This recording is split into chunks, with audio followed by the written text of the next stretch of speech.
Thank you. A round of applause for our candidates. Now,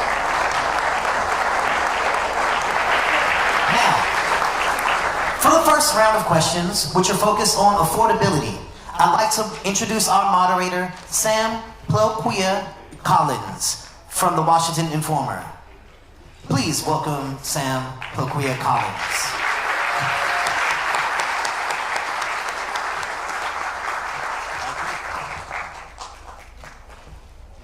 All right, peace and blessings, peace and blessings. We'll start with candidate Louis George for this question here. Over the winter, Washingtonians reported huge spikes in their electric bills. Knowing that rates are ultimately decided by the Public Service Commission, what specific things would you do as a mayor to help make utilities affordable for residents and businesses? Candidate Louis George, please. Thank you. I already started just a couple of weeks ago in introducing and passing legislation during this moment to pause individuals from their utilities being shut off because of what has happened. As mayor, I think we have real solutions. We can expand community solar, we can expand government solar, and we can expand solar across our community to expand our grid in a meaningful way.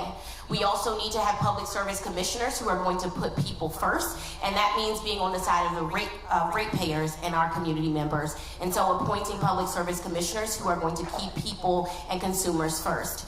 We also have the opportunity to lower rates for individuals by lowering and preventing barriers. Some of those barriers are allowing people not to have to opt in to some of the low-income programs, but to automatically be enrolled in those programs. Those are things we have seen as effective ways to make our utilities more solar. I also want to explore options for us to have some public utility options here in D.C. Thank you. Give thanks, give thanks.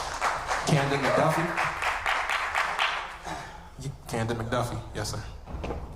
Thank you for the question, Sam.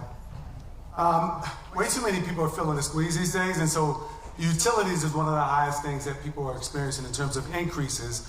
We need to make sure the folks who are at the low end of our socioeconomic ladder are automatically enrolled in the low energy, the affordability programs that already exist, which is incredibly important. They shouldn't have to opt in or know about the program. They should be automatically enrolled. We also want to make sure that we are focused on the Office of the People's Counsel. I want to thank Sandra Madhu-Fry for her dedicated work and her team in pushing back against the increases more recently by PEPCO. Making sure that we appoint a strong People's Counsel, making sure that we appoint public service commissions that are going to prioritize affordability is incredibly important, and make sure that we hold data centers accountable and that they are responsible for the increases, that they should pay their fair share, and as mayor, we're going to make sure we hold them accountable. Many thanks. Candidate Orange.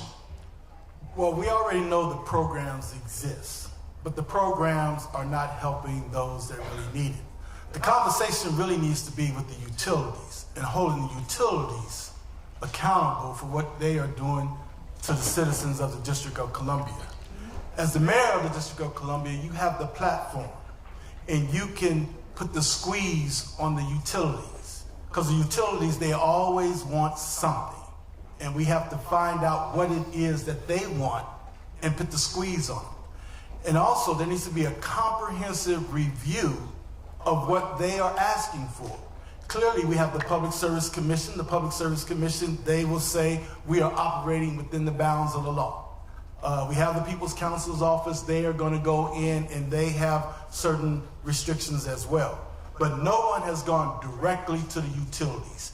Meet with their board of directors. Meet with their CEOs and understand what is going on and the impact that it's having on the citizens and make it work. Appreciate it. Candidate Sampath, your turn. Good evening, everyone. I'll say that I got into this race because I fundamentally feel that DC government is broken. And one of the reasons that exists is because there's a culture where backroom deals and closed-door meetings are wholly accepted. You have DC council members who are in the back pockets of large corporations. Under my administration, that ends. First and foremost, PEPCO will have to fight to continue to prove that they are the #1 utility provider for Washingtonians. It can no longer be a monopoly as it is today. One of the ways we're going to stop that is by making sure our PSC appointments are wholly smart, talented, effective people who put humanity first. That's not happening, and that will change under my administration. Next, we need to stop being dependent on our single sources for our energy here in DC, and we will move towards a more sustainable future. Thank you. All right. Candidate Solomon, your turn. Well, I describe myself as blunt, so here we go. I don't know, 6 or 7 weeks ago, I decided to get some signatures to officially get on the ballot for mayor.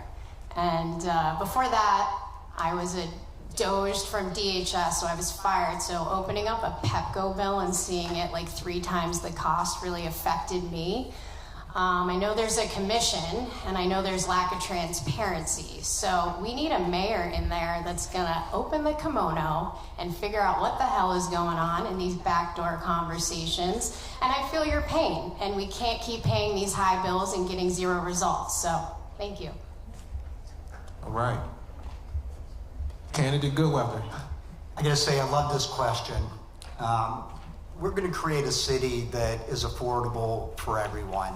And we can talk about all the different ways to do it, but specifically when it comes to electricity, Washington, D.C. is going to become one of the largest producers of clean energy in the country. The question is how we do it. The first part, and this is in a plan that I have put out there. We're putting out all of our ideas because we want everybody to understand how we can have a better future. How do we do it? Number one is using current technologies to be able to bring down utility costs immediately. Thermal hydrolysis. There's been incredible advancements in urban geothermal. We're going to use much more of it. DC Water, work on DC Water and wastewater recovery system. Community solar. And this is all ultimately we're going to build a 4th generation nuclear reactor, a small modular nuclear reactor, to bring down electricity prices for DC residents. Many thanks, candidates. Next question. As mayor, how would you make housing more affordable across the city and create new developments in Wards 7 and 8 without displacing current residents? We're going to start with Candidate McDuffie. Thank you for that question. I really know the importance of being able to live in a quality, safe home in the District of Columbia, and I think that more people need to be able to experience that in the nation's capital. I'm proud of my record as a council member, having legislated laws that have directed hundreds of billions of dollars to the Housing Production Trust Fund, knowing that it's the primary tool that the city uses to preserve existing units of affordable housing and build new units of affordable housing. But the reality is we haven't done enough.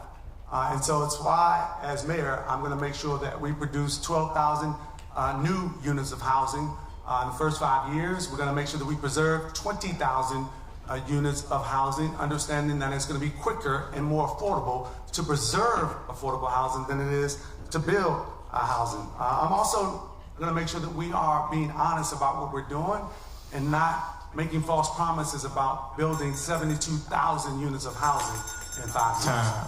All right. Much appreciation. Candidate Orange.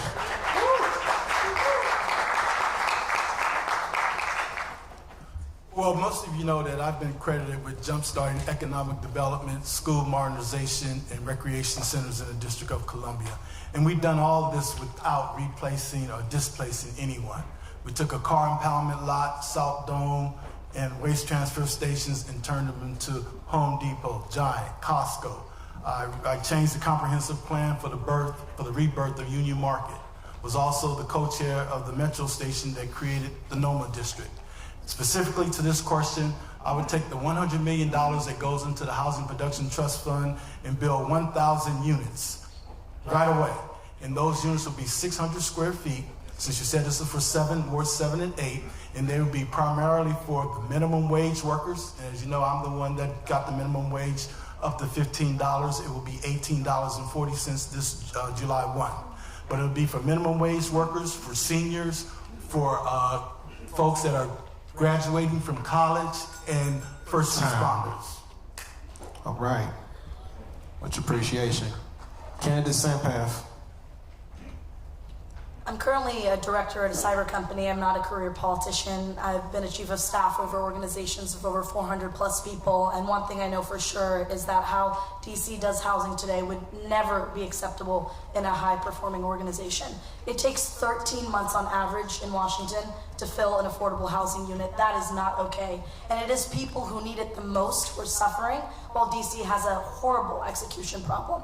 If you're looking at Ward 7 and 8, we have to approach it in 3 ways. This is throughout the city. 1, you have to build more, so that means, allowing more upzoning to happen in the city, a true YIMBY mindset. We have to think about single-stair homes up to 8 stories, not just 6 stories. We need to look at permitting where there's parking and removing some of those barriers. And then secondly, we need to make sure that we still protect our renters and our tenants. And it is possible to strengthen existing tenant protections while building more. And last, it's about filling those units faster, removing the bureaucracy so that people who need it the most get the resources they deserve. Time. All right, much appreciation. Candidate Solomon, your turn. So we've heard a lot of build, build, build. I promise this. Well, I'm not that candidate. I think that we need to look at the landlords that are those 5-unit buildings and lower and figure out why we can't get those units online fast. Because when we're looking at an affordable housing crisis and people getting displaced, we need to act fast and we need to have inventory online. So then we have to talk about what kind of barriers are stopping those landlords from getting them online. Is it the permit process? Because we all know we love that red tape. Is it maintenance? They can't get maintenance done. Is it that someone's squatting in an apartment not paying rent? So we need to look at that. Thank you. Many thanks. Candidate Goodweber, your turn. I'm going to talk fast because there's a lot to go through here. First of all, it's a myth that we can't keep residents in their communities and be able to help them grow and sustain and grow their neighborhoods. First of all, community capital. The way I say a lot, we are where we are because of institutional capital, and we are where we are because of institutional capital, and there is a place for it.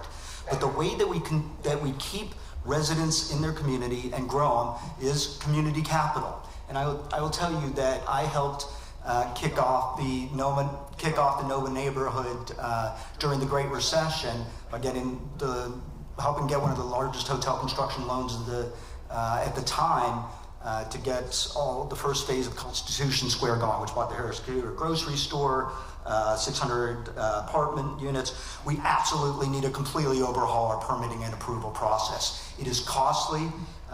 It hurts everyone in the city. And by the way, it costs more. It costs almost double to build an affordable unit than it does a market rate unit. Candidate Louis George. Thank you. So I think this crisis is too big and too serious not to be ambitious. Our housing goals should be aggressive enough to inspire real change, because if we don't start ambitious, we'll never get there, right? And so I want to make it easier for families to plant roots here. I also want to make it easier for developers to build here by cutting red tape and making it more legal for people to build across so much of the district, which it is illegal to do at this moment. I will legalize high-density and mixed-use buildings near Metro Rail, and I will overhaul our building code to cut the red tape.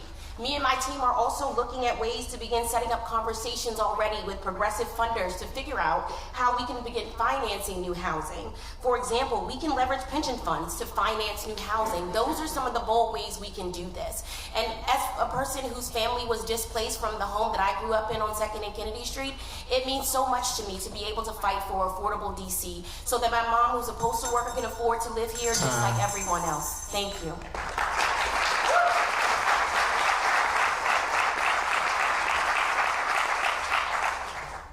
All right, here's a question I'm sure the parents will appreciate. One survey found that DC parents pay more for childcare than parents in any other city across the U.S. Starting with candidate Orange, what's one way you intend to make childcare more affordable in the district?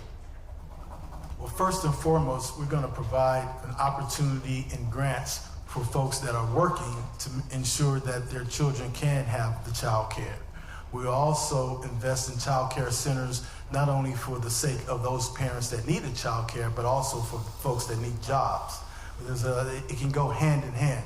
And in addition to that, we want to make sure that our young people, our 3-year-olds, our 4-year-olds, and our 5-year-olds also can be a part of those child care centers where they can get education, they can get trained for kindergarten, because we need our 3- and 4-year-olds to be prepared to take their seat as a kindergarten so they can start training to pass that assessment test in the 3rd grade, where they should be reading independently and be able to add, subtract, multiply, and divide. So child care centers will be an opportunity for jobs, for parents to place their kids in a safe, security place, and the children themselves to learn.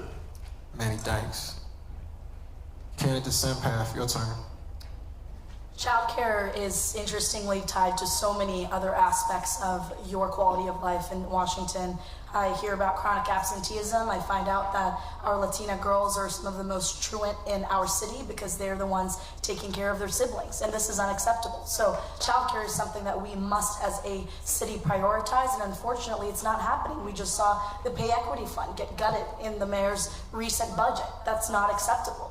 Under my administration, we're going to make sure that this is approached in 2 ways. One, we're going to make sure provider economics actually works. I don't know if many folks know this, but it's not possible to build a child care center on a 2nd floor in Washington, D.C., and that's because of our burdensome regulations. That's got to go. Secondly, our subsidies and the social safety net that exists to protect our existing providers needs to be protected by expanding our tax base so that we make sure that those who need it the most are able to access that child care. So I would attack it twofold, and I look forward to doing that. Thank you. Candidate Solomon. Well, there's a lot of words up here, but no one's saying budget, how we're going to pay for it. So I support childcare. I think anybody up here can say that we need to prioritize that. And then we've got a budget, and we've got fixed costs, and we've got to pay for other stuff. So it comes down to priorities. And then you have to decide who you want on this panel that you trust prioritizing what you want to see. And we want childcare. But I would like to encourage everyone up here, when we make promises, that we say how we're going to pay for it. And we've got a vote coming up, one prior to the primary and one unfortunately, right after the primary on the budget. So this is about character and integrity. And when you look at all of us up here, you think, who do you want making the decisions and prioritizing your money? Many thanks. Candidate Goodwin. I think the first thing is fare free D.C. We're going to provide free Metrobus and Metro Rail to all D.C. residents. This is it's an economic development tool, and we've laid out exactly how we're going to pay for it. But one of the things that it's going to do is put $1,000 per D.C. resident, average rider, money back in their pocket, and they can use that for childcare, for groceries, whatever it may be.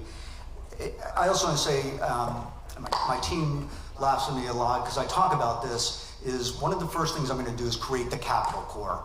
It is a citywide civic organization dedicated to service that provides education, training, and career pathways. It's a workforce development program through DC, here in DC residents. And it's going to have an early childhood development branch to ensure that we have the workforce here in our city and who can afford to live in our city to be able to provide. Thank you. Candidate Louis George. Thank you. DC has the highest cost for child care in the country, in the nation here. As Pierce's mom, I also know that many of us are paying more than our mortgage, more than our rent is the cost people are paying. Over $2,400 a month people are paying in child care. But this is an issue that we can address. My plan for universal access to child care is one that no family has to pay more than 7% of their income on child care. And we do that by expanding the child care subsidy program so that everybody qualifies, no matter your zip code, no matter your income level. And how do we pay for it? Great question. Well, I was proud as a council member in my first year to pass the Homes and Hearts Amendment, which created a dedicated fund for the Pay Equity Fund that unfortunately got swept by this mayor. But we will continue to do that work. We have the ability to close loopholes, a tax loophole that helps Maryland and Virginia businesses. That alone raises $500 million. We have the ability to not leave federal dollars on the table. Thank you.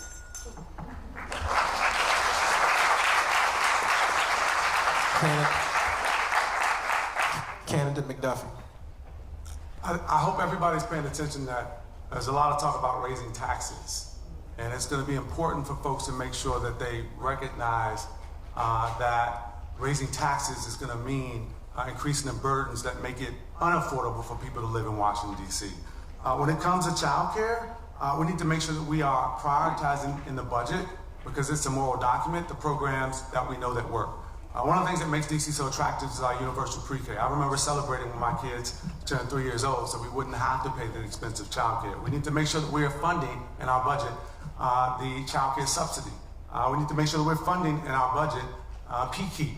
We need to make sure that we are making it less expensive and less burdensome to actually open child care in the District of Columbia. That means in-home child cares and child cares perhaps downtown where we have 20% office vacancies. Reduce the barriers, increase the supply, and let's make it an opportunity for workers to come back to the office and drop their kids off downtown.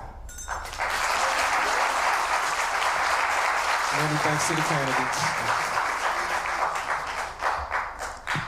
Indeed. And thank you, Sam. Thank you, candidates.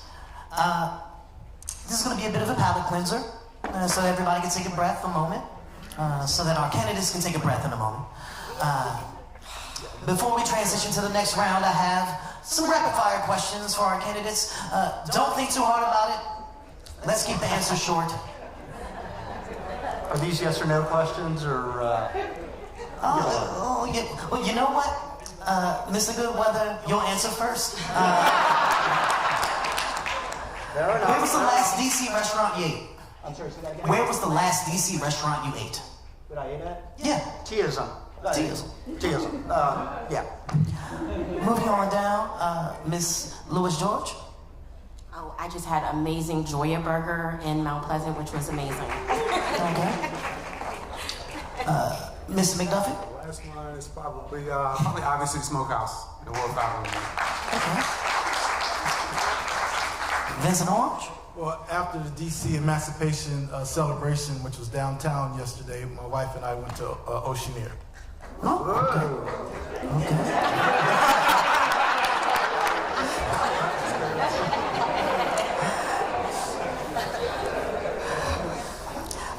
Keeping it going. Rini Sam. You got it.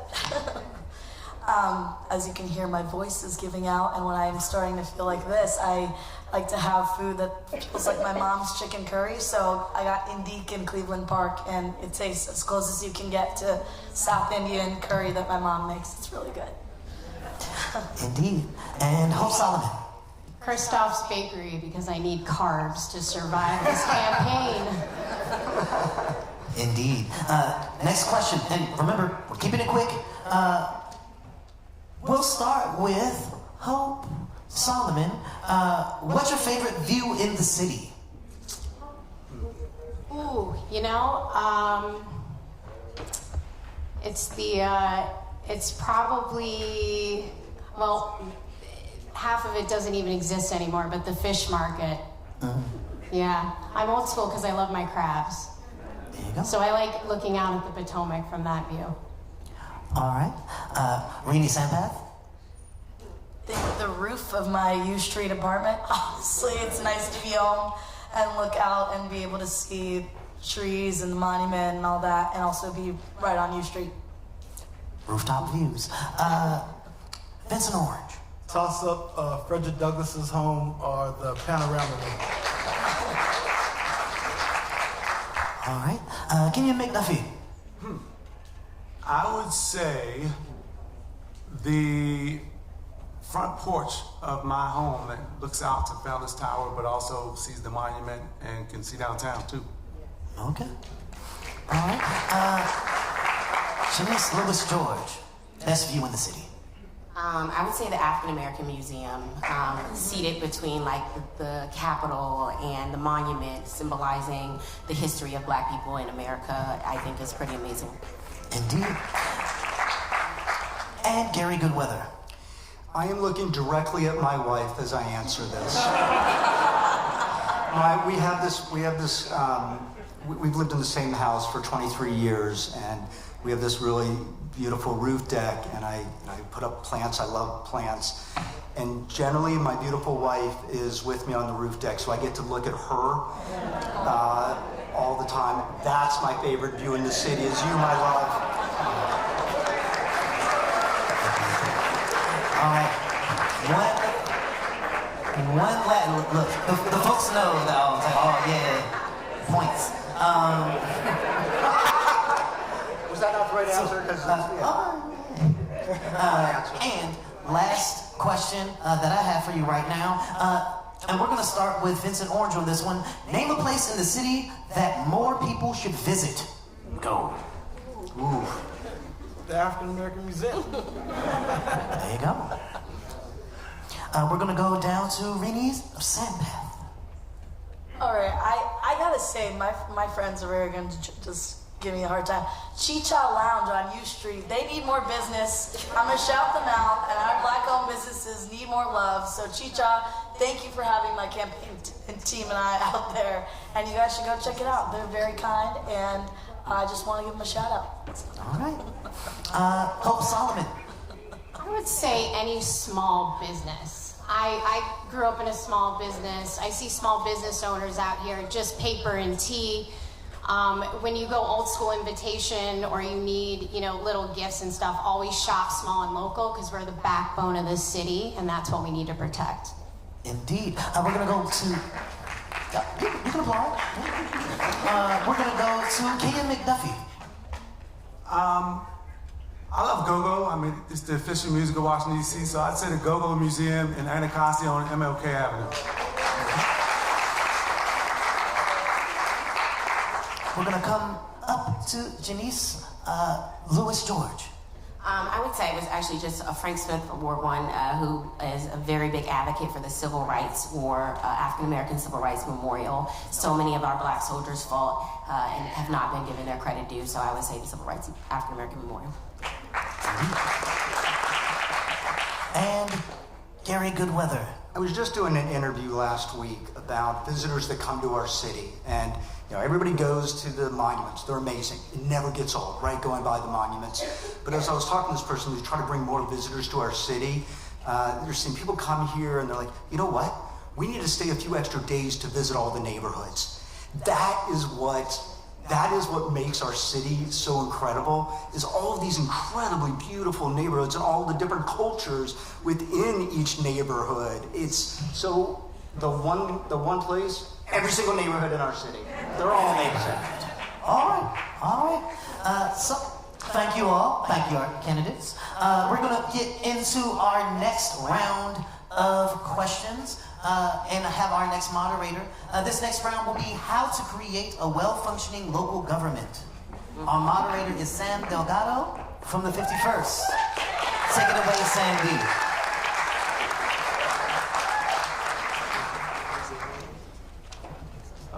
Thank you all for being here, and thank you candidates for being here as well. We'll start with the first question, which is that we hear from readers all the time about the little grievances that really add up, whether it's the rat population, slow trash pickup, or missing traffic signs. What's one constituent service or quality of life issue that you believe the DC government could better address, and how would your administration address it? And we're going to start first with Ms. Sampath. This is actually exactly why I'm running. I'm running because I want to fix the basics, and that impacts your quality of life. So trash pickup, roads, all of this is actually couched under 311 and the Department of Public Works. And right now, I've heard from residents, including an elected official in DC, it took 3 years to fix one non-ADA compliant sidewalk. And that means our residents or wheelchair users can't get over some of the sidewalks in the city. And that also extends to things like potholes. That affects our delivery drivers who are working hard to make an income. These equity issues, which is what they all are, they're not just minor inconveniences, they're major, major inconveniences, will be resolved under my administration by thoroughly auditing DPW, by making sure that we have a functioning 311 app and a 311 service that focuses on service delivery, and that we've actually done that today. So you can go on rinnyformayor.com/311 and check out the redesigned 311 app to show you how we would do it if we were in office. Thank you. Thank you, Ms. McDonald. Next up, Ms. Solomon. Oh God, I have to say rats. It's not sexy that like last week at our business, someone laid concrete over their yard and then all the rats shifted to our backyard and were popping through bricks. And you know, the rat people come and they shove like the white powder down. I don't really know what that does. But all that said is that it's a problem. I live it every day. And I mean, yeah, we can fix the 311 or whatever, but if you don't have a competent system behind the veil, right, what is getting done? So we need to figure out with the rat people, right? I was told there was 7 or 8 investigators or whatever they call them that come around. I go, 8? And then they want to double it, and then they said they're getting a dashboard, and I'm going, what the hell? So anyway, I'm here to say, the veil is great, but we gotta look behind the veil and make the services work for us. And I don't want to be a project manager anytime I call DPW. Thank you. Ahead of time. Next up, Mr. Goodweather. You get a lot of these questions about one thing, right? And it's something that I want to get across is that all this is connected. I can talk a lot about how we're all connected. I'll say, I was talking to somebody who was giving out tickets by our office the other day, and I just started talking to him, and he said, I've got a X designation on my license, so I can haul hazardous materials. I've got a CDL, and he's like, and I'm out here giving tickets, right? There's not been career paths for different people, different uses. I say, rats is an issue, right? It's an epidemic, and it goes to affordability. It costs a lot, but this is where we should be able to use our workforce. That person, that guy knows the streets better than anybody else. So let's cross-train them to be able to do not just give out parking tickets, but be a block captain for rats, snow removal. This is all a city responsibility. Thank you. Thank you. Ms. Lewis-George. Thank you. Making government work better is one of the areas that I've been most proud of my oversight and legislative work as a council member. From my clean collections bill that taught us how many times we should be picking up trash, to my abandoned vehicles legislation that expanded the Safe Routes to School Act that ensured that schools didn't have to wait 6 months to get a hearing from DDOT around having speed humps, right? And so we can do better, and I know that because I put legislation forward, passed it, funded it, and these things are being implemented to make basic government work better. I think it all starts with leadership and having agencies directed that are accountable to the people. But the issue that I care mostly about starts at home. And that to me is DCHA and Department of Buildings, ensuring that people are living in habitable conditions and making sure that we have real enforcement and accountability within our DCHA and within our Department of Buildings to enforce building codes so our seniors and our tenants are not living in uninhabitable conditions that they should not be living in. Thank you. Thank you. Mr. McDuffie? So we need to make Washington, D.C. more affordable, more opportunity rich, and deliver a government that is more accountable across the city. When I think about one thing, it's hard to describe one thing because there's some things that we do well. Traffic enforcement, parking tickets, automated traffic cameras, right? What we need to do better, though, the one thing I would say that is interconnected is both rodent abatement and trash pickup. I think they are inextricably linked, and we need to make sure that we are more proactive in how we are picking up trash and how we are abating for rats and rodents across the city, and we need to make sure that we are using technology in our public trash bins. Making sure that we have more routine replacement of trash cans across the city is something that we need to do as well.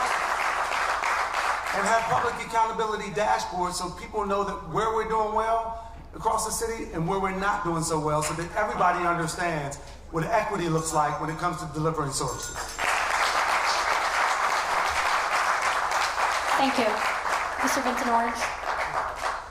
Well, in order for our government to work, first we need to understand our money. Where is the money? We are a $22 billion government. We generate $11.7 billion locally.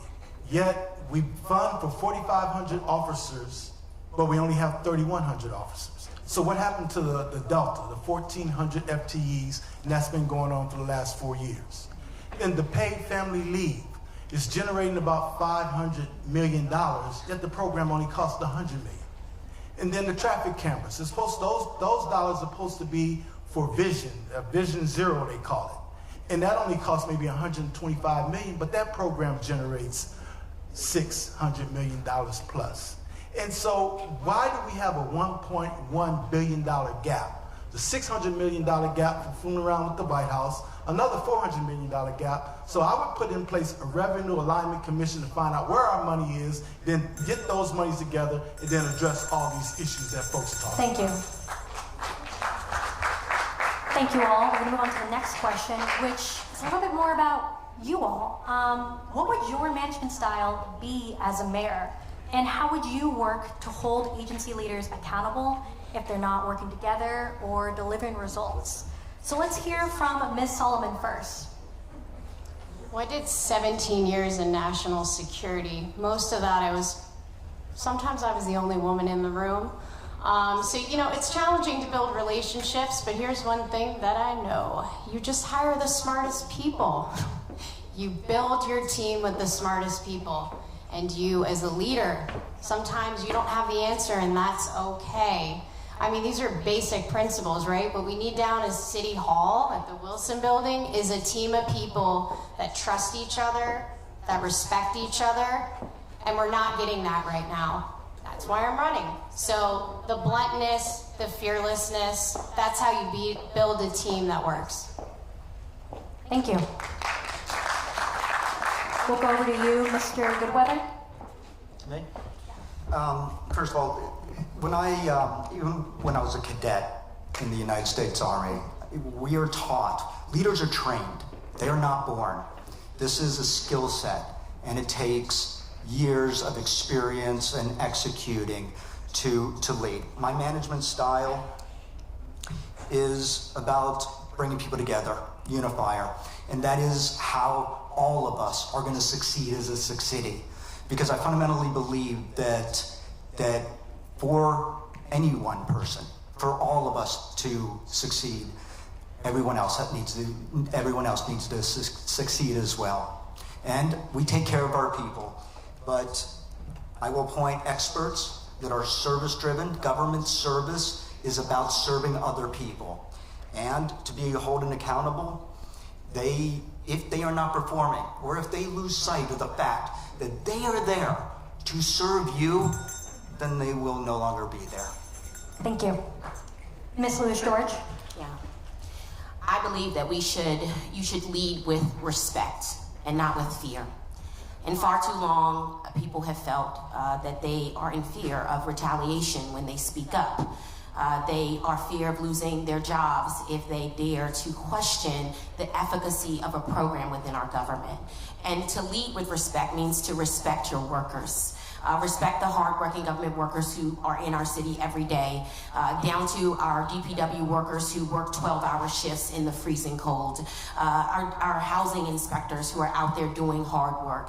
And so for me, it is about doing that work, respecting them and showing them that I am going to hire directors and leaders who are not based on loyalty to me, but on expertise and education and experience in the field doing the job and ensuring that they can do their jobs. And what it won't be is holding out negotiations for government workers and cutting their COLA increases and their pay like we are seeing right now in this budget. Thank you. Mr. McDuffie? My leadership style is about boldness, accountability, and really results. It's a focus on delivering a government that works for everybody, for all 8 wards, all 700,000 residents, where nobody gets left behind. It's about hiring the best and the brightest to be able to execute on a vision of economic growth with guardrails. That means that we are focused on growing our economy at a time when the federal government is so hostile, where Trump is reducing jobs, cutting funds, and doging employees. We need to focus on growing our economy at its base so that we can attract more people and attract new businesses. The best way to attract more people and attract new businesses is to take care of the people and the businesses that you already have. So this is about accountability. It's about delivering results, but it's also about having government that understands having a greater sense of urgency during the tough times that we're experiencing right now. Thank you. Mr. Vincent Orange? Yes, for me, it's hands-on accountability. It's identifying the problem and providing a solution. For example, when Linda Kropp made me chair of the Committee on Government Operations, I looked at the Certified Business Enterprise Program, found only one agency was in compliance. And I called in every agency head for 6 straight years and got them to be accountable. Went from $0 to $481 million being spent with our local certified business enterprises. The mayor just announced that we will spend $1.5 billion with them. When I saw our children in the month of May from our best schools complaining about not having books for their core subjects, I took on the school system and passed legislation that got them the books. It's about knowing what we need and getting it done. It's accountability. And I'm the most accomplished candidate sitting before you that has a record of achievement second to none, and I deliver. All you have to do is go to orangeformayor.com and look at the delivery that has taken place. Thank you. Ms. Sampath? I think this is an excellent question because I see the mayor's role as one of chief executive fundamentally. It's not a legislative role, it's an administrator's role, and right now we have a culture in the DC government that rewards the type of wrongdoing and corruption that we are all so fed up with. The DHCA executive director received a $40,000 bonus the same year that we had some of the highest vacancies in our affordable housing units. That's not okay. That needs to end. That pay-to-play mentality, that culture that we have in DC government cannot persist, and you need a leader who is steadfast in creating a culture where people want to come to work, have fun, be kind to one another, but also are held accountable to real results. And under my administration, that will happen. We're making it a real thing every single day. We just also launched a tax dashboard. You can go on our website and see where every single one of your dollars is going towards DC budgets. And that's the way that we'll lead. It's going to be innovative, it's going to be creative, and it's going to have real impact on your lives, tangibly. Thank you. Thank you all for sharing your leadership styles. We have one more question in this section. It's all but certain that the city will have to deal with leaner budgets in the coming years. How would you achieve some of your main campaign promises with less money to work with than in previous years? And we're going to start with Mr. Goodweather. Yeah, number one is obviously we need to have fiscal responsibility, and I'll say I got my MBA at night while working during the day with the concentration in finance at Johns Hopkins here when it was still on Massachusetts Avenue. In terms of how we are going to deal with the budget shortfalls, right? We do need to do more with less. We need to evaluate all programs and systems and make sure that the dollars are being as effective as possible for the outcomes that we want. Additionally, we have to grow our economy. We have to create new economic development here in our city, and we need to be able to create a city that is affordable for everybody to be able to live in so that, yeah, they can stay in the city, they can start businesses, and they can spend their money, they can spend their tax dollars in the city. But if without growing our economy, then we are going to be in a much more serious situation we're in now. Thank you. Thank you. Ms. Lewis-George? Thank you. Working people should not shoulder the burden of balancing the budget, period. As mayor, I will close tax loopholes and end government corruption and waste. I have seen, as facilities shared, the waste that sometimes happens and is happening persistently in our government. There's a few things we can do better. I will leverage federal dollars. We give money back to the federal government in every area, from housing and education and transportation. And so $35 million going back to HUD, which this administration allowed to happen, is a travesty. We should be leveraging all of our federal dollars. The second thing I will do is have a forensic of every single budget in our city and see ways we can do that, that we can save money, starting with healthcare. D.C. is paying way too much for healthcare, and we can bring costs down by 5 to 10% by implementing smart strategies like Maryland has done, shifting to value-based care systems. I will also close business tax holes, and that's not a new tax. That's closing loopholes on Maryland and Virginia that is happening right now at the expense of D.C. residents. Thank you. Mr. McDuffie? We need to grow our economy. That's the bottom line. We need to make sure that we're looking at ways to grow our economy with guardrails so that we do not displace people along the way. We need to cut fraud, waste, and abuse. We need to start with every audit that's been done recently by the D.C. Auditor and every investigation by the Inspector General to see whether or not the recommendations have been done. And if they have not, then they need to be implemented to make sure that we're saving money where we can. We need to look at overtime that we're paying across agencies. We can start with MPD. Where we are spending way too much on overtime. We need to staff up MPD appropriately so we have the officers that we need, but we need to also make sure that we're not paying the amounts that we're paying in overtime. We need to boost morale by hiring the people in that department. We can use the savings for some of the programs that we need to deliver core services that keep people safe, that invest in education, that make sure that we are investing in businesses that create jobs, that we are attracting the types of business starts that attract the people that we want to be here and live here and grow our economy. Thank you. Mr. Vincent Orange?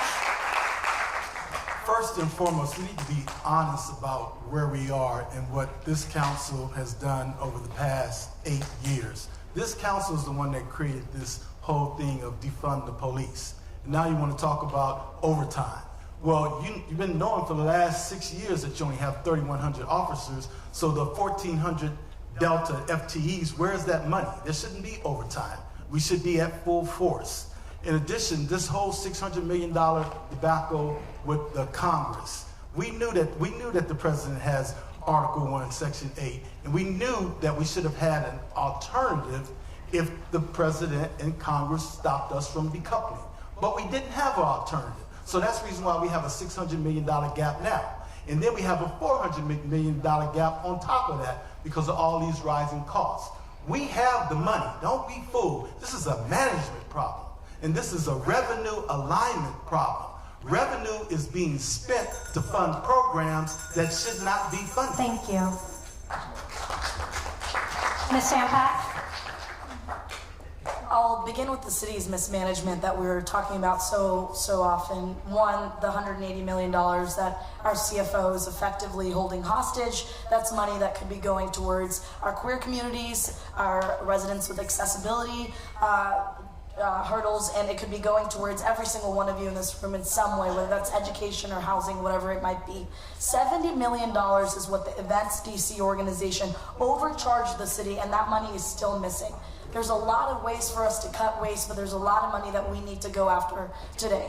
Secondly, we need to attract more businesses. The other candidates here have talked about that, but I will tell you, this is why I oppose the business activity tax. I think it has to be a last resort measure. This is a time when we need to attract businesses to DC, not push them away. And to do that, we need to make permitting simpler. I'm hearing from residents it was easier to open up a business in Soviet Armenia than it is in Washington, DC. And so we've got to make it simpler with the way that we do permitting and make it easier for us to live. And lastly, Ms. Solomon. All right, finally, you guys heard a lot of words. Okay. Here's the thing. We can't just find fraud and waste and expect that number to add up to how we're going to solve this crisis. So that, okay. The other thing, yes, the buzzword is grow, right? We have to figure out how to get, man, I was Doge from downtown, right? You walk downtown, it's a ghost town, empty storefronts, no businesses. Where the hell do you get lunch? I don't know. So day one, first day in mayor, I'm inviting every business that went across the river. Why did you move your headquarters or your office across the river? Is it because of crime? Is it because of parking? Is it because of permitting? You know, I feel like we have the answer. We need to have these honest discussions and grow our city.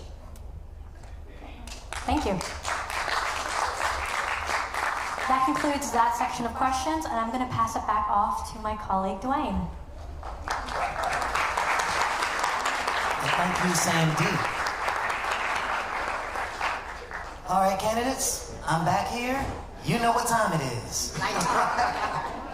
Rapid fire questions, all right? Short answers. I'm talking one word or maybe three, okay? We're gonna start with Janice Lewis George. Describe D.C. culture in one word. Lit. Lit.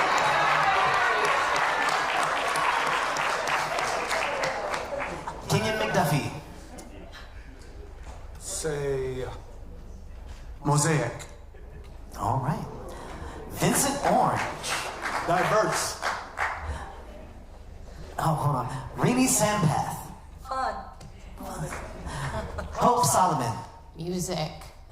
All right. Gary Goodweather. Vibrant. Vibrant. Yes. We love to hear it. All right. The question will be, is there a place that no longer exists in D.C. that you miss? Starting with Renee Sampath.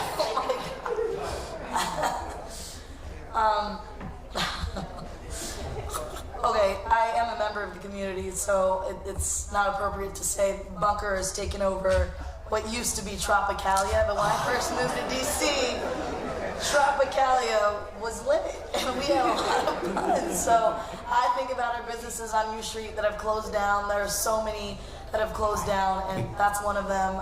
We did get a really cool spot in place of it, but that's Rapid fire. I'm sorry. I just want to make sure people know I'm not hating on bunkers. I miss Tropicalia too. I get it.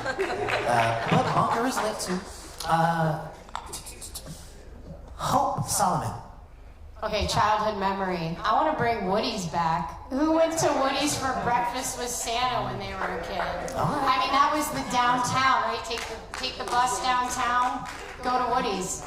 All right. We're gonna go to Gary Goodweather. Chocolate mousse. It closed relatively recently, but it was great. All right. Local owners. Indeed. Janice Lewis George. Marvin's and Diet starts Monday. It's that It was a vibe. that U Street pocket is the thing. Kenyon McDuffie. I'd say Georgia Browns.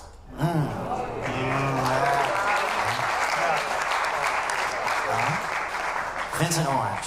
I'm going to say Howard University School of Divinity on Taylor and South Dakota.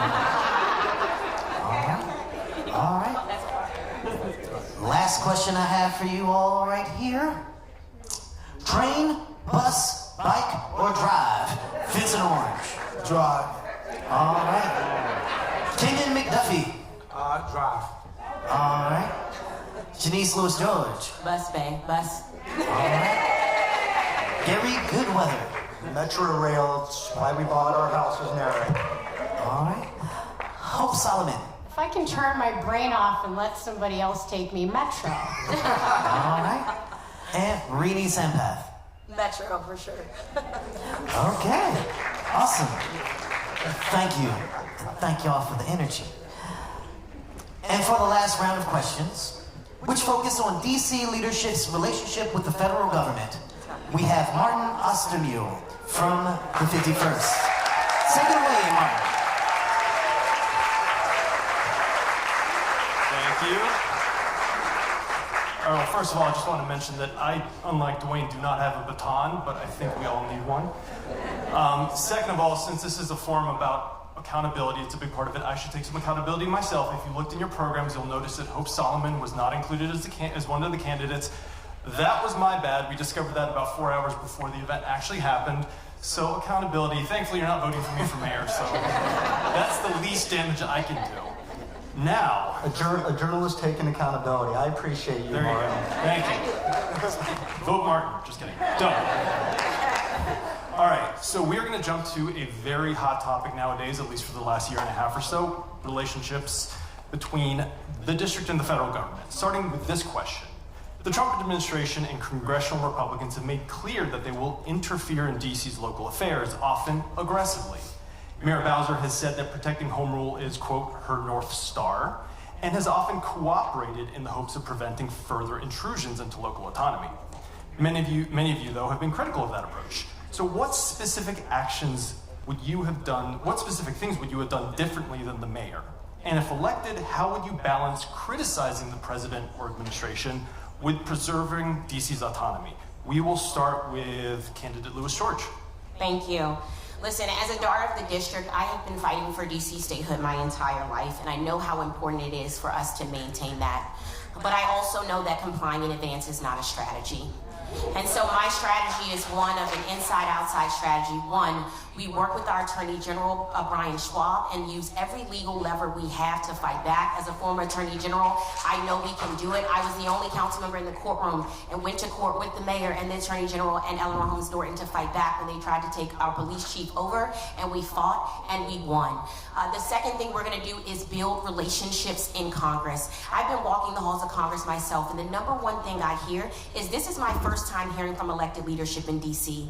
That cannot be the case. So I will walk the halls of Congress myself. I will also have an executive office of mayor with the Federal Affairs Department who is ensuring that we are filibuster proof and that we are having those relationships. And that doesn't mean going to caucus happy hours. That means really building the relationships we need in this moment to maintain our autonomy. Thank you.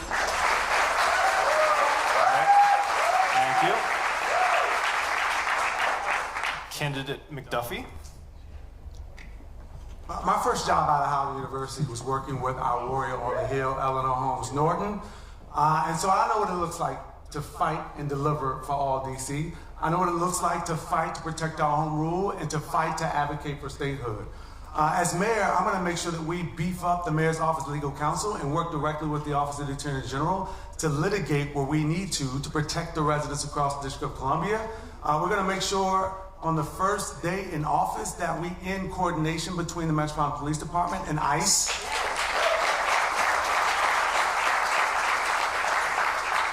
And I do think it requires balance, because I'm also going to work with the federal government to bring projects like RFK to the District of Columbia. I'm going to work with the federal government to expand Union Station to bring billions of dollars of investment, thousands of jobs to the District of Columbia. So the bottom line for me is, I'm going to make sure that I work with the federal government where possible, but I'm going to fight back where necessary. Thank you. Candidate Orange, you're next. Yes, in an Orange administration, we will not negotiate in fear, yet we will not fear to negotiate. What is non-negotiable is home rule, D.C. autonomy, and the pursuit of statehood. Non-negotiable. Other than that, we can at least have a dialogue and to find the common ground. Now, one thing, we continue to talk about statehood. I'm for statehood 100%, but Democrats have to be held accountable. We do not have statehood right now because of two Democrats. The Democrat from West Virginia and a Democrat from Arizona. Eleanor Holmes Norton did a great job. She took us to the half-inch line, and it was set up for Kamala Harris to come in and break the tie.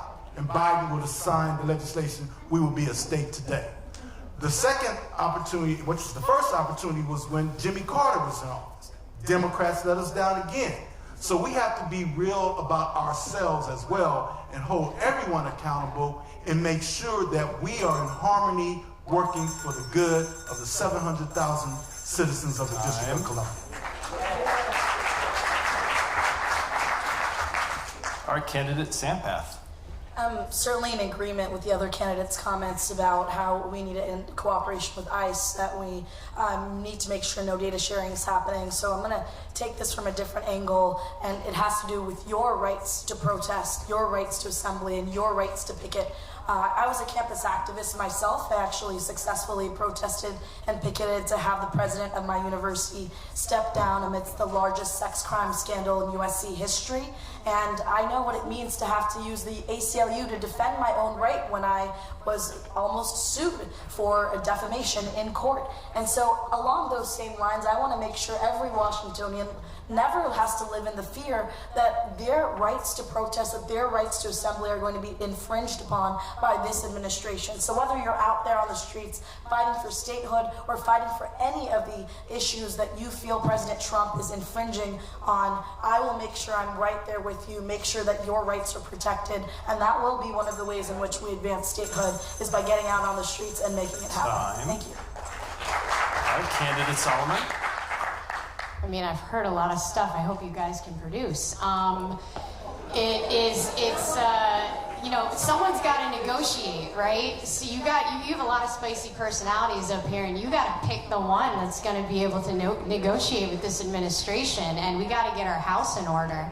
And I think of MPD. I think, like, let's get our house in order. Let's build MPD. Let's tell them to back off, right? Because we can now have real data and not the crap that we saw in that report that was manipulated. But this is all about, like, you're looking at us and you're seeing these personalities up here. And if you want people screaming at each other or whatever went down that one night, I mean, you have to pick a real adult in here.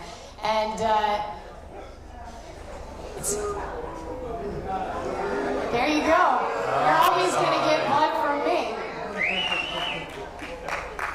All right, closing it out, candidate Goodweather.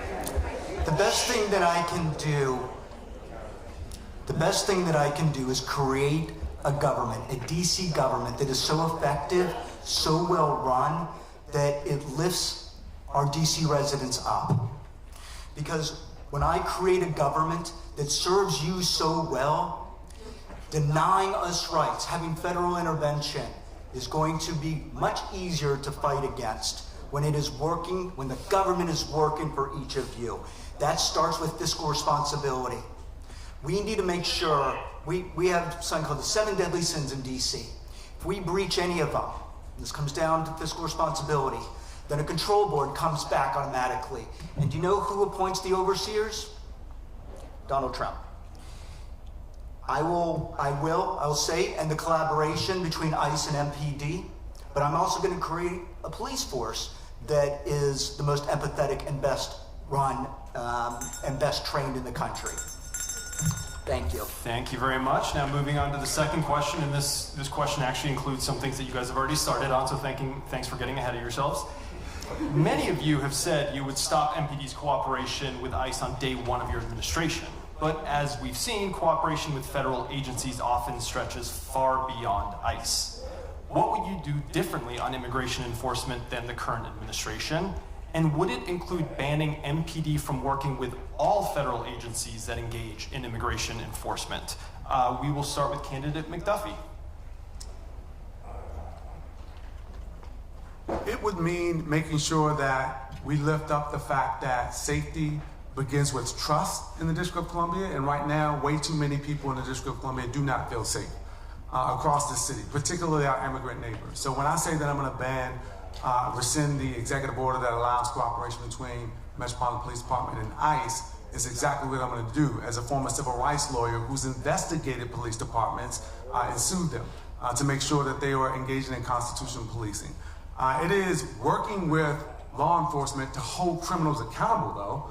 And what we don't need is ICE or HSI in order to do that. What we need is a community-oriented Metropolitan Police Department that fosters trust when they show up during the good times and not just show up after somebody calls 911. I've legislated the Neighborhood Engagement Achieve Results Act that ushered in a public health-based approach to crime prevention and intervention. And as mayor, I'm going to fully fund it with the fidelity required to keep people safe. Thank you. Next up is candidate Orange. First and foremost, you know, in the words of Washington and former founder, he said, ain't nobody gonna take care of us but us. And until we get 4,500 officers back on duty, we're not gonna be in a position to take care of ourselves. And that's the reason why there's a void. So with those 1,400 officers that I will bring back, they will be assigned to foot patrol, bike patrol, community patrol. We must get on top of our own house And the nonsense that goes down at the Navy Yard just about every weekend must stop. And if we are going to really be about ourselves, it starts with us. We can't blame the federal government. We can't blame all these other folks. It starts with us. And the first thing we have to do is make sure that we are in alignment with our purpose. Our purpose is to provide safety, education, and make sure that our financial house is in order. And that's what I will do as mayor of the District of Columbia. Candidate Sampath. Over the course of tonight, you've probably heard me share a lot of different data points, statistics. I'm a girl who likes to do her homework, so on this particular topic, I'll say that no agency is going to be off the table for me for a complete audit of their data. So starting with MPD, yes, we need to audit them fully to understand, do they have any data sharing with ICE? Does ICE have any data sharing with MPD? We don't know that for a fact right now. That's got to change. If there are other Homeland Security departments like HSI within the equation, or even Cybersecurity Infrastructure Security Agency, who knows, right? There's several Department of Homeland Security components that could be on the table for auditing. They absolutely will be under my administration. And I think this is so important because at the end of the day, I've been on this Metro Stop tour talking to a lot of young people, and young people tell me first and foremost that their fear that their families live in with ICE, with the National Guard, is not something that they can overcome simply. And so it must be under the mayor's purview to make sure that that is not a fear that our young people exist with today. Thank you. Thank you. Candidate Solomon. So cross-pollination between jurisdictions is kind of my bread and butter. I did 17 years in national security. A few of them were at the FBI. And working across jurisdictions, I mean, it's got to happen. But when I think of MPD, and I go, and I've heard the buzzword here, community policing, but growing up in a D.C. where you could walk down the street and you knew the officers' names and they knew you, and you shared information back and forth, and especially as a small business owner, when stuff went down in the neighborhood and you had a direct line of communication, here's what happened to me, right? Tell the business owners down the street. I mean, that's how the community gets together and we help each other out. And we have to train in this overtime, the millions of dollars of overtime. Where's these officers down and anybody in charge? We don't want anybody, cranky with a gun, right, and a badge. So we have to look at that. We have to train. We have to build up our police. And we have to really approach this from we have to work with people, but we have to be strong at the same time. Thank you, Candidate Goodweather. Martin, do you mind asking the question one more time? I think I'm last. I just want to make sure my notes that I made during it are answering it accurately. Absolutely. So many of you said you would stop MPD's cooperation with ICE on day one of your administrations, but we've seen cooperation with federal agencies often stretches far beyond just ICE. What would you do differently on immigration enforcement than the current administration? And would it include banning MPD from working with all federal agencies that engage in immigration enforcement? Thank you. Number one is I'm going to strengthen our sanctuary protections here in Washington, D.C. And I will say I took a lot of time to understand what that means because I got involved or I started hearing lots of different things what that means. But what I do now understand, what I've studied, what I believe is that Washington, D.C., being a sanctuary city and protecting its people, regardless of how they got here, what their status is, that is an American value. I took an oath to the Constitution once to defend against enemies, foreign and domestic. I will take another oath when I am mayor, and I will protect every D.C. resident, every D.C. resident. With regards to how we're going to interact MPD with all federal authorities. Houses of worship, schools are off limits, and with subject to a judicial warrant, there'll be no interaction. Thank you. Thank you. And Candidate Louis George. Thank you.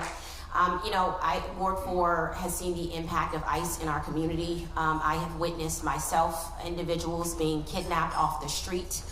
being racially profiled.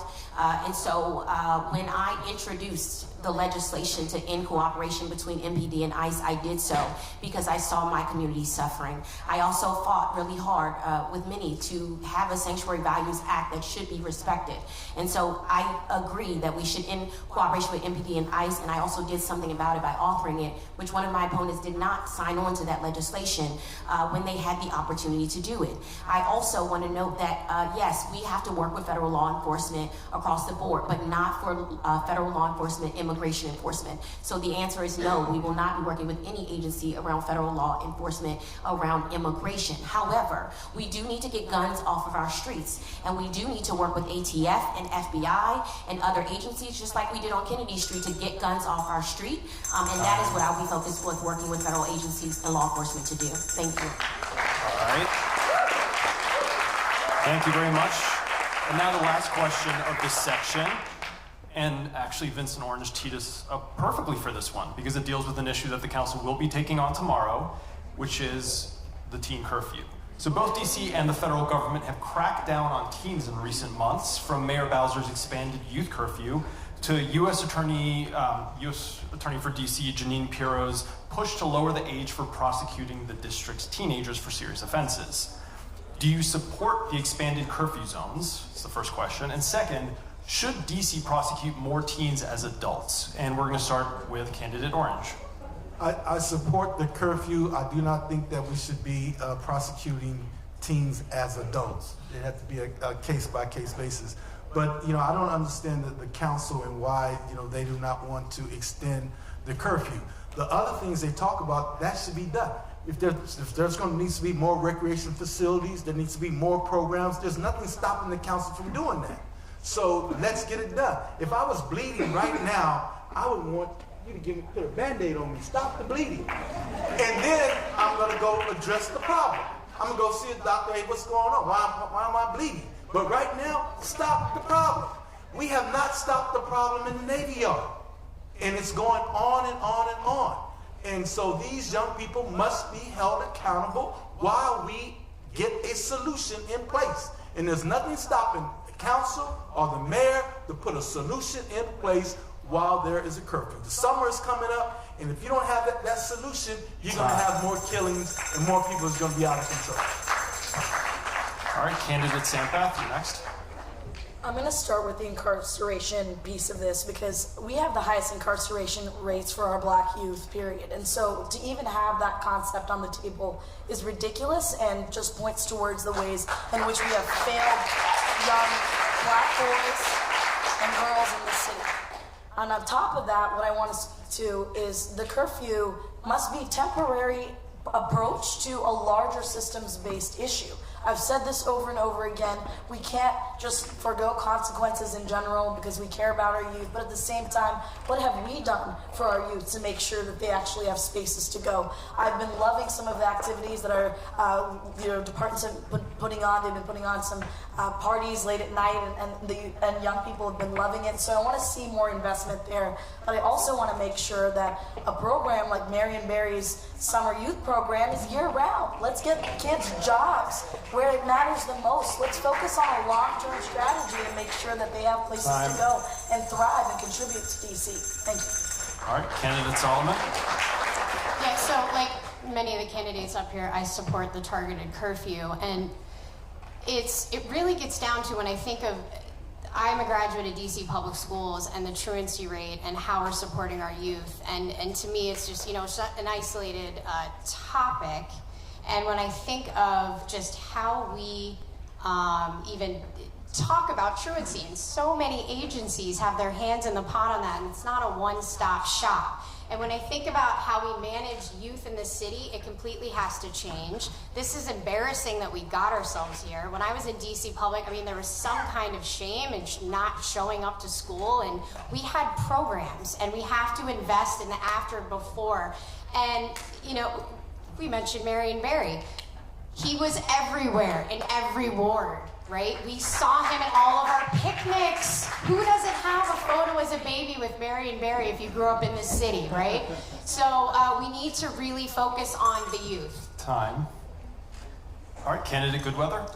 Curfews are an extreme measure when there's imminent threat to public safety. If you're going to institute a curfew, then you need a timeline to exit. You need protocols to ensure that that everyone is kept safe.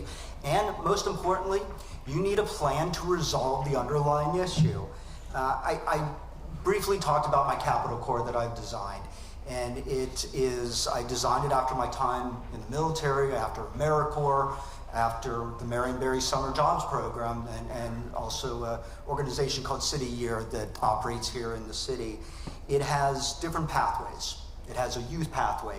It has an adult pathway and a returning citizen pathway.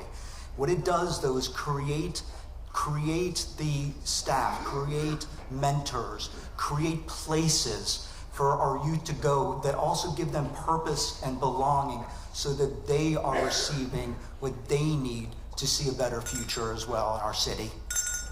All right, candidate Louis George. Thank you. I voted against the extended youth curfew because I actually went down a Navy Yard, and when you come up the escalator, what our young people are seeing, 10-year-old, 9-year-olds, 12-year-olds are seeing individuals with guns on them, and they are questioning and enforcing the curfews on our young people. Here's the thing, a curfew is a tool, and you gotta determine when you use a tool whether it's the smartest thing to do in that moment. Right now, we have federal law enforcement officers on our streets from various agencies. They are not trained in de-escalation. They are not accountable to D.C. taxpayers and oversight of the council. And so the risk is a very real risk, harm to our children, harm that could result in death to our children. So we have to measure that risk, and we know the solutions. So let's implement the solutions, and let's stop doing things that evidence-based strategies don't support and keep our children and our communities safe. And to close this one out, candidate McDuffie. I do not support prosecuting teens as adults. I do support extending the curfew as a temporary measure. Absolutely. There's also a real risk to those young folks when thousands of them show up, or hundreds of them show up in places where some of them are bringing guns. And so we need to make sure that we are prioritizing those youth's safety, and having a temporary curfew is one way to do that.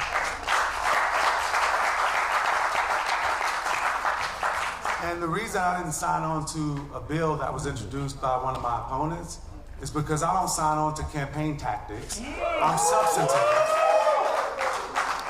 What I did was offer comprehensive juvenile justice reform in the District of Columbia that stopped introduced IRA, that stopped solitary confinement of youth, that made sure that youth weren't being housed with adults. I have legislated in a way that has helped create opportunities for young folks, and that's what's needed in District of Columbia now, leadership.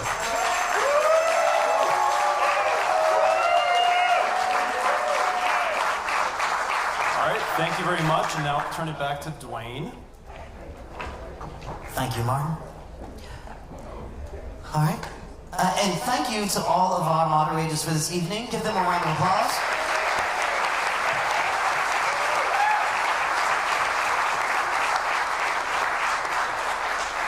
All right, candidates. You're each going to have a chance to make closing remarks. You each have 1 minute. We're timing it. So please share your closing remarks with us. First, we'll go with Gary Goodweather. I want to start by just thanking 51st and Washington Informer and all the moderators here tonight. And I especially want to thank each of you. You are here because you care about our city. And that is, when I've spent the past 15 months, almost 15 months running for mayor, it just reinforces what I already knew, but I've got to experience it in different ways. That this is a great city with incredible people. The best people. What I bring to this job is 30 years of real world experience, managing organizations, expertise, education, leadership training, fiscal. I work with budgets every day of my life, and a passion for people. I love this city. And what I do know is that we can do great We can do great things, and we do them together. As long as we do them together, we will get it done. All right. Thank you, Mr. Goodweather. Shanice Lewis George. Thank you. I am running to do what I have done for the last 5 years, what I've done as an attorney, what I've done as an organizer, and that's put people first. And putting people first in this moment means addressing the very real affordability crisis. Making sure that people can afford housing, making sure people can afford their utilities, making sure everyday residents, whether you're a senior or a young person, has a place in D.C. It also means standing up to Trump and this administration and not complying in advance. And you can trust that I won't do that because I'm not taking big Trump donor dollars like other candidates. It also means in this moment having a government that works for every person in every agency. And that means that this moment is about a leader who you believe consistently has stood up for working families. And that leader has been me, whether it's fighting for the Pay Equity Fund or the Earned Income Tax Credit or librarians in all of our schools or going to our schools east of the river and making sure their facilities were there. I have shown up and I'm going to continue to show up as the person and as the mayor who puts people first. Thank you. Thank you, Ms. Lewis George. And now, Kenyon McDuffie. Thank you for hosting this wonderful debate, and thank you all for showing up. It shows how much you care about Washington, D.C. You know what? I care about D.C. too.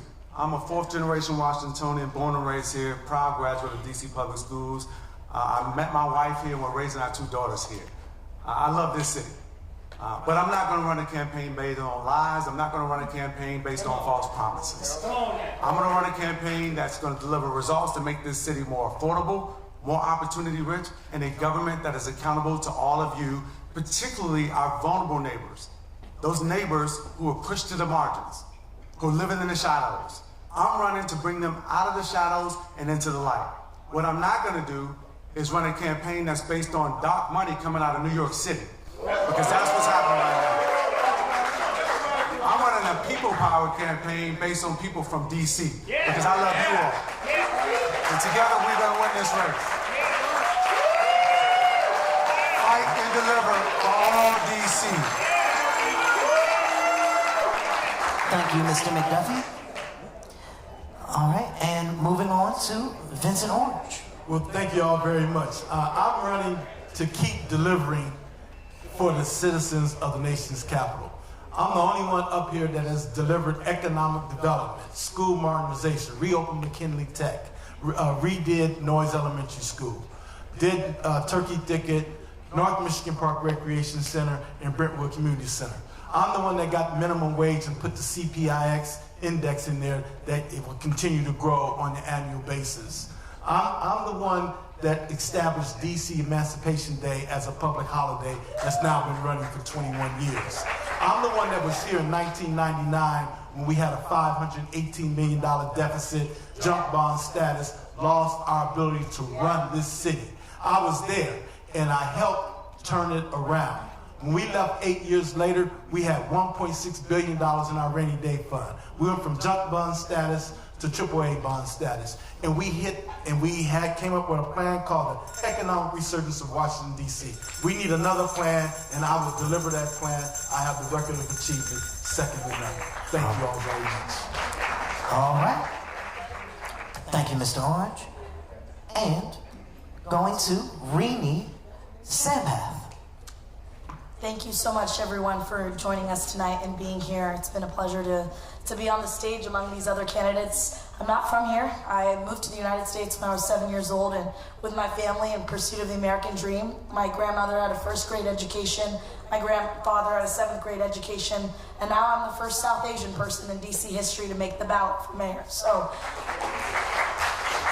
I want that opportunity to be available to every single person in this room, every single person who's outside of this auditorium, and I want to do that by fixing the basics. The basics are equity and justice issues. When we don't have enough grocery stores in Wards 7 and 8, that's an equity and justice issue. when we don't have good schools for our young people, that's an equity and justice issue. I'm in this race because I want to fix the basics. I want to make sure the American dream works for every single person here. And I'm not a career politician. I'm a director at a cyber company. I'm running a data-driven, tech-forward campaign, and I want to make DC work for you. Thank you. Thank you, Ms. Sandberg. And lastly, Solomon. Me. I'm here. Thanks. This has been very, very cool. So I appreciate all you guys showing up and listening to us. I have experienced the city as a DC public school student. I have experienced working in the city as a public servant. I have stayed for university, and I think the most important thing I'm proud of is that my parents raised me in our small business, and that will tell you a lot about how a city's run, how frustrating it can be sometimes when you have, when you're in the red a little bit and then you have a good month and it's all about paying the bills and making sure that you can keep your doors open. And we've been open since 1977. And I say that because I was sick of all the ANC meetings I had to sit in, calling 311, waiting for permits to get, come on, man, there's a whole list. Rats, all the things. So I'm like you, and that's why I'm running for mayor. And thank you, Ms. Solomon. Thanks again for coming. Before I say my closing remarks, I just want to speak directly to you all as a DC resident, a DC native. Our city is all of us, right? And we all can hear your passion, but only one of you can take the office. But we all have to work together and live in the city no matter who's in the office. And so I hope that no matter the results, that each of you continue to work for our city. Because that's ultimately the goal. And so, to close out, thank you all for coming. Thank you all for coming. We'd love to know how you're feeling post-forum. Are you more equipped to make a decision? There are ways that you can let us know by voting. There is a vote via dot sticker in the lobby on your way out. So if you go on your way out through the lobby, you can let us know if you feel more prepared so that we can continue to do programs like this. Thanks to our co-hosts, the 51st, the Washington Informer, you can clap, and Spotlight DC. Be sure to subscribe and support local journalism in DC. You can also follow the various Instagram accounts of the groups, Washington Informer, 51st.news, and Spotlight DC. The primary election is June 16th. Don't forget to vote. We have a delegate forum coming up on May 14th at Sycamore and Oak. So if you want to know more information, please let us know. Also, this is really cool for me. Can I get a selfie with y'all? It's like a big deal. So yeah.